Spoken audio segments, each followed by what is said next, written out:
Hey guys, you're listening to ChickFlicks with me, your host, Alexis Otang.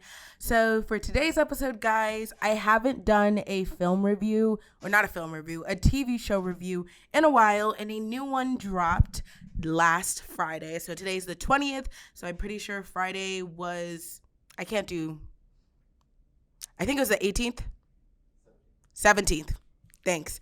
It was the 17th, which was St. Patrick's Day, and a new series dropped from Donald Glover and Janine Neighbors, which was Swarm on Amazon Prime. Now, the show's concept really intrigued me, and I knew I hadn't done a TV show review in a while, so I was like, you know what? I'm going to go ahead and watch it. And I only watched the first 4 episodes just to get a first impressions and decide whether or not it's a show I think you guys should continue to watch. And let me say, it took me in for a wild ride. A very intriguing, very interesting series. I feel like it's doing something different. And it's received mostly positive reviews from critics. On Rotten Tomatoes, I'm pretty sure it has an 86%. Its critic score. Audiences really haven't had the time to rate it yet. But yeah, guys, I'm just going to dive into my review. So is it ChickFlicks approved? Listen and find out. But this is a major spoilers for episodes 1 through 4. Those are the only ones I'm going to be talking about today. I haven't got through the rest of the videos. Rest of the episodes, because I just wanted to get kind of a first impressions, get an idea for the story. So going into it, the description is about, the show's about an obsessed Houston-based fan who goes into an increasingly violent lengths for her favorite R&B singer. Now it stars Dominique Fishback, who stars as Dre, and you may know her from Judas and the Black Messiah, which I watched that movie, and it was a phenomenal performance from the full cast. But Dominique Fishback never getting a Oscar nomination to me for this film because her co-stars did. It always bugged me because I definitely feel, as far as overall performances, hers was one that really stuck with me. Lakeith Stanfield was great. Daniel Kaluuya was amazing, but Dominique Fishback had something about her playing the wife. She was just so good. The girlfriend, I think she was a girlfriend, actually, partner in a sense, but she was just so good in that role. It always bugged me that she never got nominated along with the rest of her male cast, but she killed it in this role, and in this show she definitely gives a performance. It always also has Chloe Bailey, and it has, I wrote Chloe Halle on here and I was like, that is Chloe X Halle, their duo name. It's Chloe Bailey who stars in this, along with Damon Idris, Paris Jackson, Billie Eilish. So this had a very big cast of some well-known names in the industry. And I think this is Billie Eilish's first time acting in a show, acting in general. I don't think she's been in any other films or TV shows as far as I believe. She does have an Oscar, but that is for Best Song for a James Bond movie. Don't remember which one. But yeah, it has a very stacked cast. And so this show was created by Donald Glover, as I said, and Janine Neighbors, who formerly know Donald Glover as Childish Gambino, although he doesn't perform anymore or make music, which hurts my heart because I love his music. But he is also a great producer, director, and writer. And as you guys know, he starred and created Atlanta. He also was an actor on Community. And honestly, I think his work on both of these shows really helped contribute to the creation of Swarm and the satire that they inject into this show. Janine Neighbors also wrote for Atlanta, and she helped produce 2 episodes for Watchmen. So they know how to work with dark comedy, satirical type of stuff. And another person I want to shout out on the crew is Malia Obama actually worked on this show. She was a writer, and she co-wrote the installment that sheds light on Dre, the main character's traumatic backstory. So I know some of you are going to be screaming nepotism right loud, but it's very cool to see her start coming into her career. It's very cool to see what path she's taken. Love seeing fellow Black women thriving in the film industry, show industry. So super, super excited to see her work on this show. So this show is a genre is black comedy, drama, psychological horror, and thriller. And my first impressions, let's just start with the first episode. The first thing we see before we even get any more context of the show is it opens up with a black screen and white lettering that says this is not a work of fiction, and any similarity to actual persons living or dead or actual events is intentional. That is a very, in my opinion, ballsy mood. And I love that they're unapologetic about the fact that they are replicating life.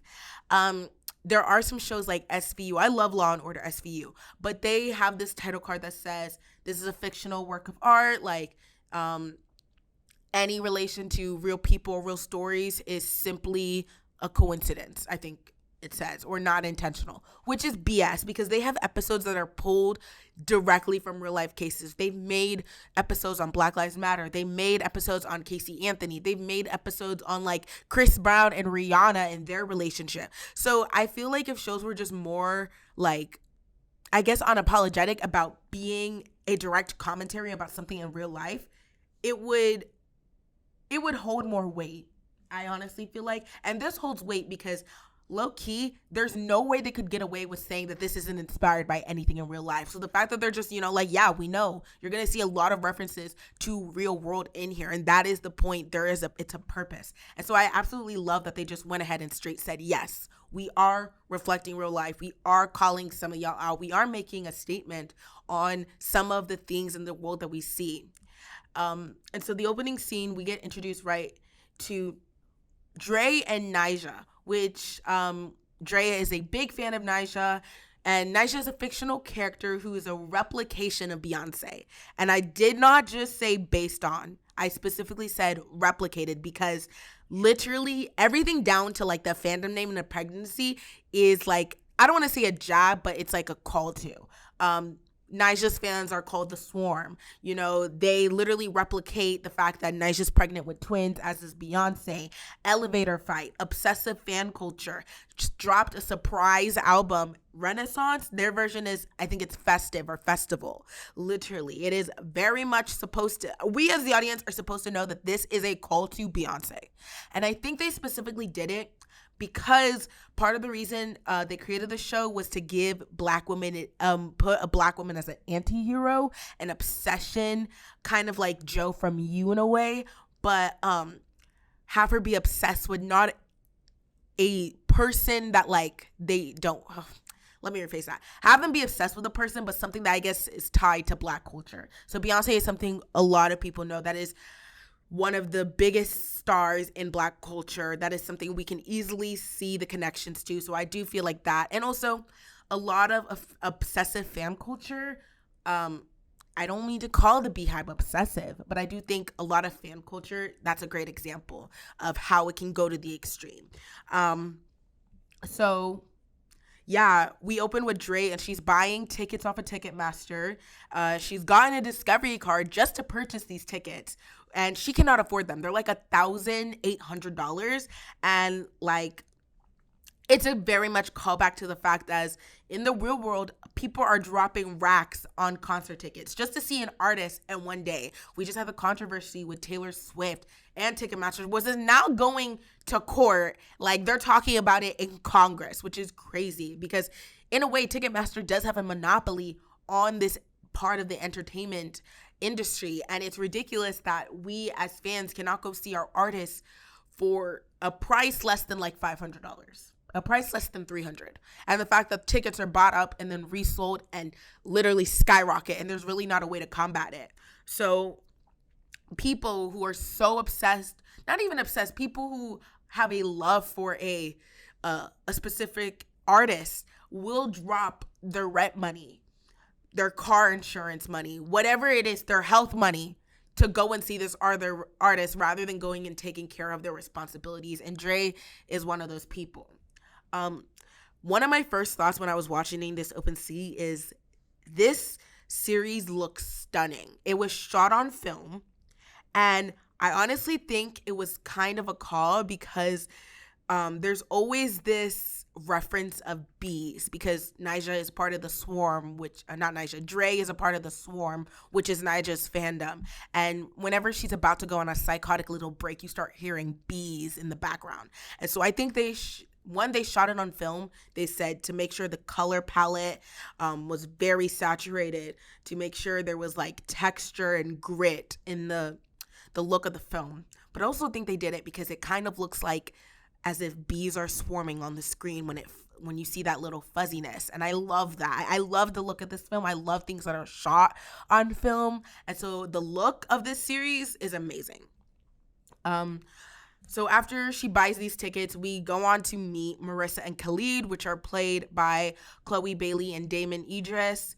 They are in a relationship, and our first introduction to them is actually a sex scene. Dre is walking down the hall, and she peeks through Marissa's room, and you can see that Marissa and Khalid are having sex, and Dre's watching them. So, like I don't know if I said this before, this show is very graphic in its killings and its sex scenes. There's not a lot of sexual scenes, but there are a lot of like sex scenes. There are not a lot of sex scenes, but there are a lot of sexual scenes in a sense. And so warning, if you were wondering about that, this sex scene is pretty graphic. I wouldn't say pretty graphic, but like it is very much, you can tell that they're having sex.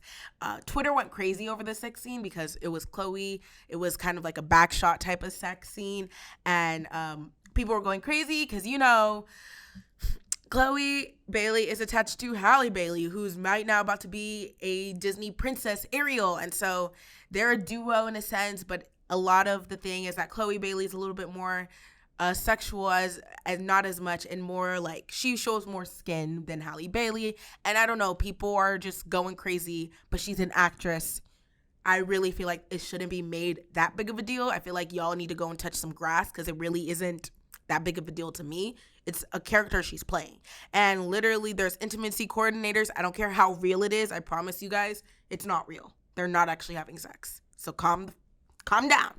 And also it's clear to me that they probably used a body double, because there's one scene where you can see Chloe Bailey's face and you can see Damon behind her, but they changed to another scene which you can't see the face of Chloe. So I'm 100% sure that it's a body double. I'm pretty sure that they just switched to a body double at that point.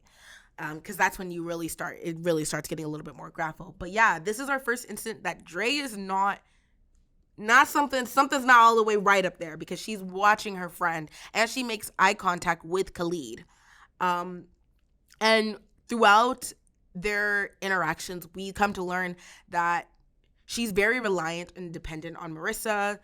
They became friends because of their love for Nyjah. Marissa is also a part of the swarm in a sense. She has a dying love for Nyjah, worships her as a goddess.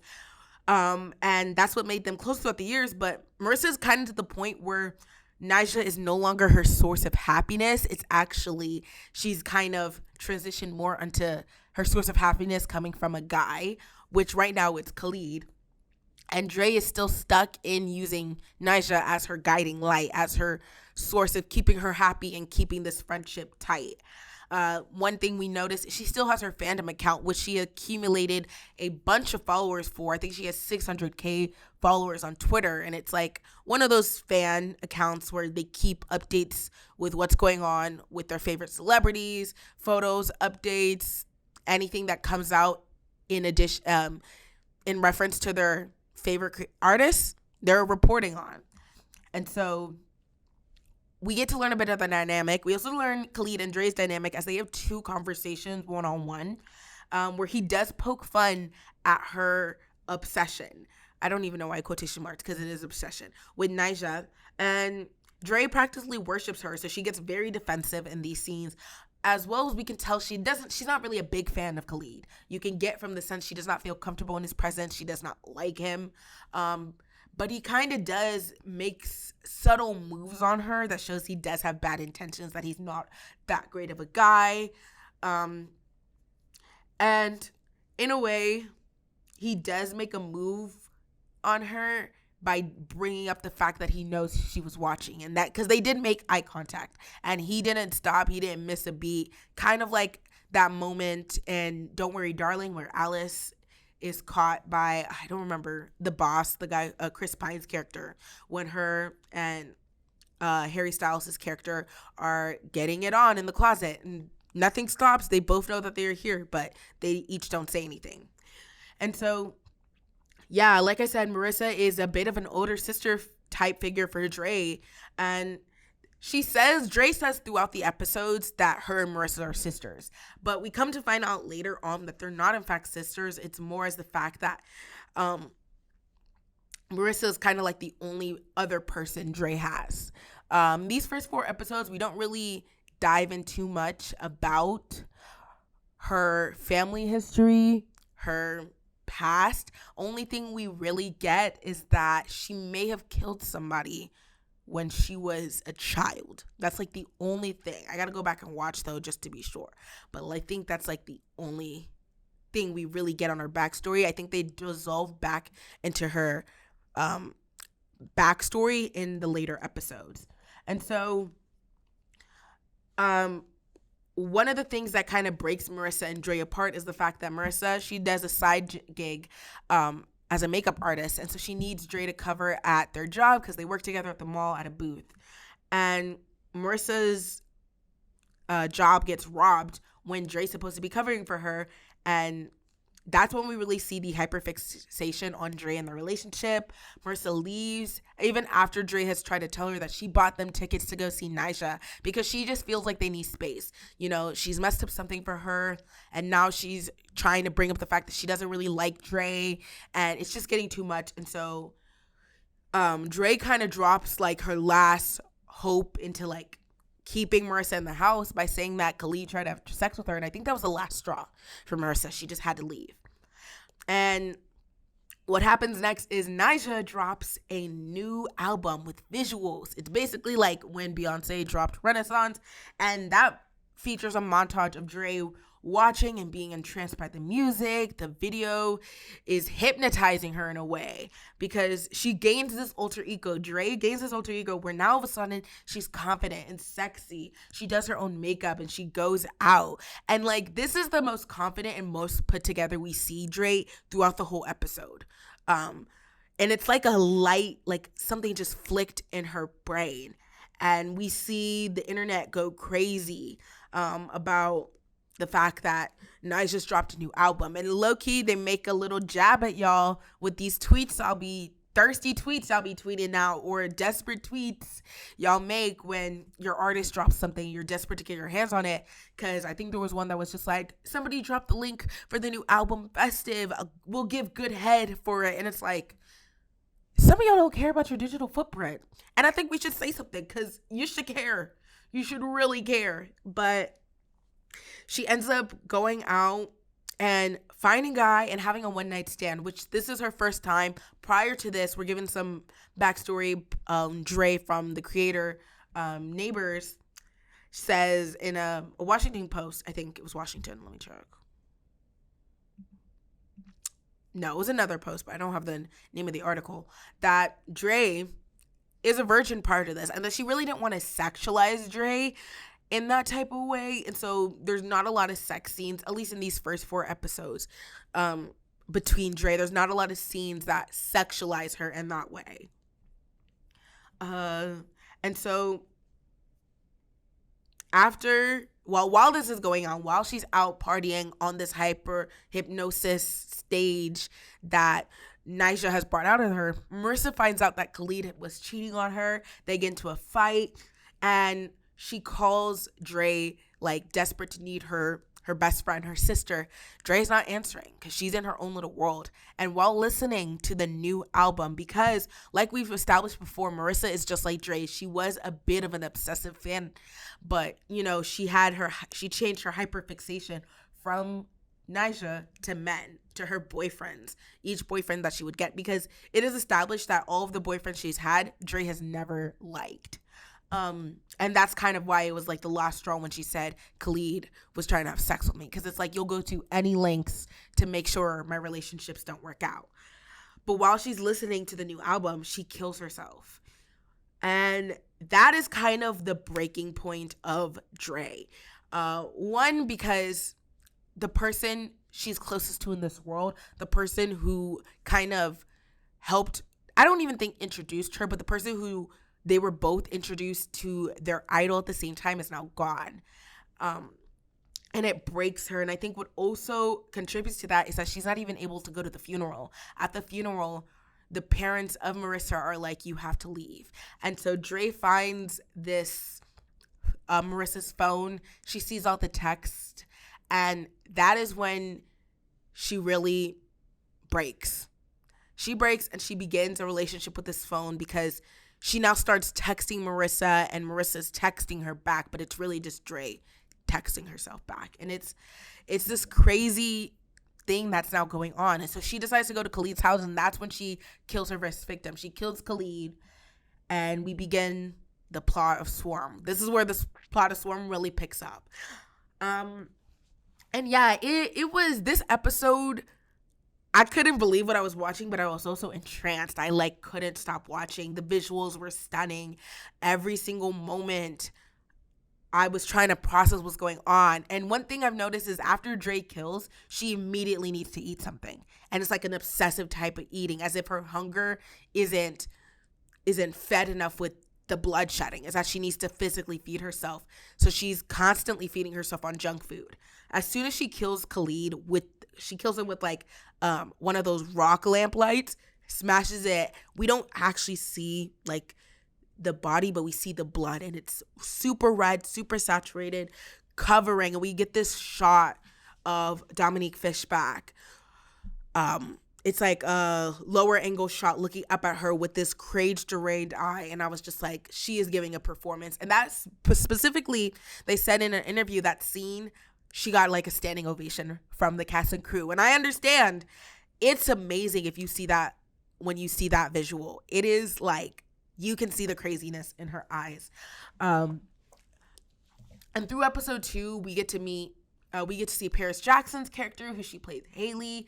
Dre starts going on these adventures where she is killing people who have stated anything bad, said anything against her idol. She's taking this stance in an obsessive fan to defend her goddess, her idol, to any lengths. So she ends up killing Paris Jackson's character Haley and her boyfriend. I think it's mostly because she said after they killed her boyfriend in a fit of rage, because I do think he said something about Nyjah, Haley feels like an empowering moment killing him, and she's like, I feel like Halsey. And I think Dre took offense to that, decided to kill her. How dare you feel like Halsey?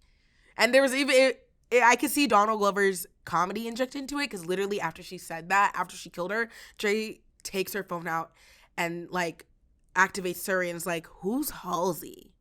She's like, who the fuck is Halsey? And I just thought that scene was so hilarious. But Paris Jackson did a great job in her role as Haley. I think she played the role to a T. Her role is a stripper who's kind of delusional in an abusive relationship, claims her Black heritage, her ethnicity.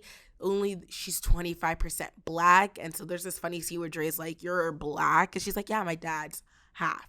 So she's like, I'm 25% Black. And she's just like, you holding on to that 25% for dear life, which I kind of think is funny because Paris Jackson is biracial, technically. Not even technically, she's biracial. Her dad is Michael Jackson. But she did a great job in her role. Billie Eilish's character comes into episode 4, and yeah, she did a great job. I can tell she's trying to chase EGOT status, and I think she has a great chance with her role in Swarm. She would be for a guest role because, spoiler alert, she's only there for 1 episode. You can make your guesses why. But yeah, this series gives us an anti-hero for a Black woman who, like we said, isn't sexualized on screen. And Neighbor stated in a Washington Post article, we really, really, really wanted to put a Black woman at the helm of a story in the ways that you see so many white men in Hollywood take these anti-hero journeys. Neighbor says over Zoom, you're with them until you're not. You sympathize with them. Sometimes you just hate them. Sometimes you just love them. And this really kind of this show to me kind of reminds me of You. in a lot of ways. We have an obsessive stalker killing character, main protagonist, who justifies their ways for they're just doing what they believe that's right for the person that they're obsessed with, for the person they love. For Dre, that's Nisha, and for Joe, that's whatever girl he's fixated on, whether it's Beck, Marianne, don't even know at this point.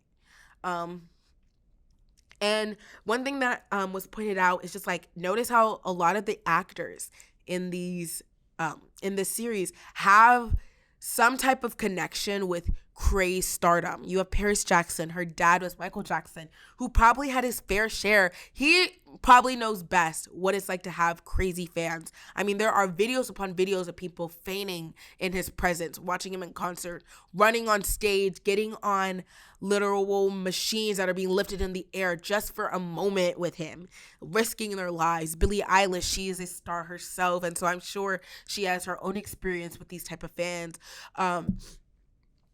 Chloe Haley, who has a direct connection with Beyonce, was signed to her management.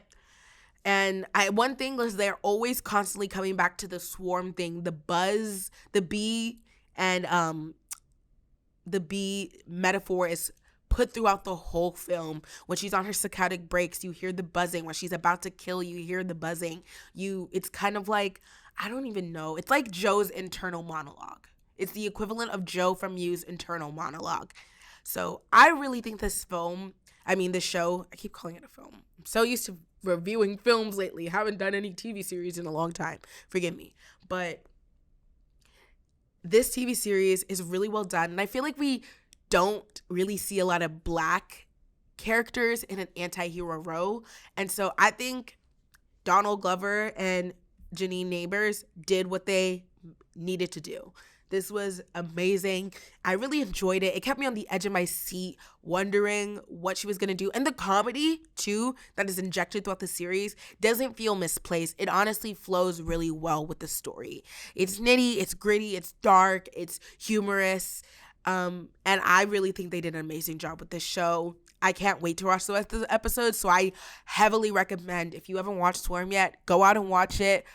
May have spoiled the first couple of episodes for y'all, but y'all still got the rest of the season. I don't know what happens. I won't say anything, but I can tell you Swarm on Amazon Prime is definitely ChickFlicks approved, guys. And yeah, that's it for this review, for this episode. Let me guys know if you go on to watch the series, what you think, your thoughts are. Do you like Dre? Do you feel like there's a bit of Dre in you? I don't know if I've ever been that obsessive over... Have I ever been that obsessive over an idol? I did like Dance Moms, and I'll be the first to admit I had a Dance Moms fan account. So yeah, maybe I was a little bit obsessive over a show or a person, but low key, I think that went on for like 3 months, and then I ditched it.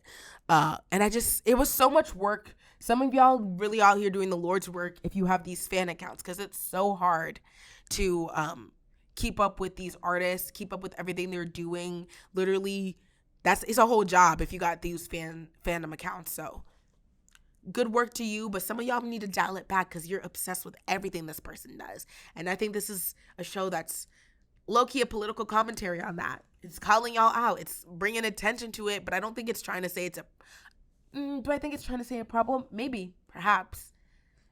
It's how y'all interpret it. But to me, they've really just focused on how they used it as a point to make their anti-hero, and that how it's something that happens in the modern age that we see. And so it's very likely that we have psychotic, obsessive fans like Dre out there.